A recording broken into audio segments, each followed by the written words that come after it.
আগামীকাল ভয়ঙ্কর একাদশ নিয়ে মাঠে নামবে আর্জেন্টিনা। লাউতারোর জায়গায় আলভারেজ, মন্টিয়েলের জায়গায় মলিনা আর লেফট ব্যাকে টেগলাফিকোকে নিয়ে একাদশ সাজাবেন স্ক্যালোনি। অস্ট্রিয়ার বিপক্ষে সম্ভাব্য একাদশ নিয়ে থাকছে প্রতিবেদনে। দর্শক, আলজেরিয়ার বিপক্ষে ৩-০ গোলের দাপুটে জয়ে বিশ্বকাপ অভিযান শুরু করেছিল আর্জেন্টিনা।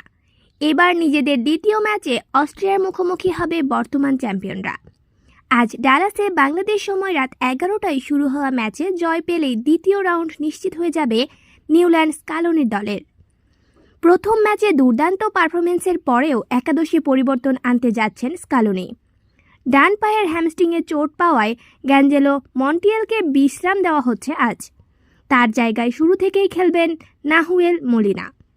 এছাড়া আরও দুটি পজিশন নিয়ে কিছু আলোচনা থাকলেও শেষ পর্যন্ত আলজেরিয়ার বিপক্ষে জয় পাওয়া মূল একাদশী প্রায় অপরিবর্তিত থাকার সম্ভাবনা বেশি। গোড়ালির চোট কাটিয়ে আলজেরিয়ার বিপক্ষে বদলি হিসেবে নেমেছিলেন হুলিয়ান আলভারেজ। লাউতারো মার্টিনেজের জায়গায় শুরুর একাদশের সুযোগ পেতে পারেন বলে আলোচনা থাকলেও ম্যাচ ফিটনেসে কিছুটা পিছিয়ে থাকায় আপাতত লাউতারোর উপরে আস্থা রাখছেন স্কালোনি। মিডফিল্ড আক্রমণ ভাগে থিয়াগো আলমাদার জায়গা নিয়ে নিকোলাস গঞ্জালেসের সঙ্গে প্রতিদ্বন্দ্বিতা থাকলেও আলমাদায় এগিয়ে আছেন, ফলে প্রথম ম্যাচের মতো আজও তাকে দেখা যেতে পারে।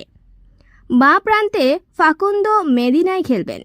চোট থেকে সেরে উঠলেও নিকোলাস তাগলিয়াফিকোকে ঝুঁকি নিয়ে শুরু থেকে নামাতে চাইছে না আর্জেন্টিনা। দ্বিতীয়ার্ধে তাকে দেখা যেতে পারে। লিয়াদ্রো পারেদেসকেও কিছু সময়ের জন্য নামাতে পারেন কোচ। আর্জেন্টিনার সম্ভাব্য একাদশ: Emiliano Martinez, Nahuel Molina, Cristian Romero, Lisandro Martinez, Facundo Medina, Rodrigo De Paul, Enzo Fernandez, Alexis Mac Allister, Thiago Almada, Nicolas Gonzalez, নিউল্যান্ড মেসি ও লাউতারো মার্টিনেজ।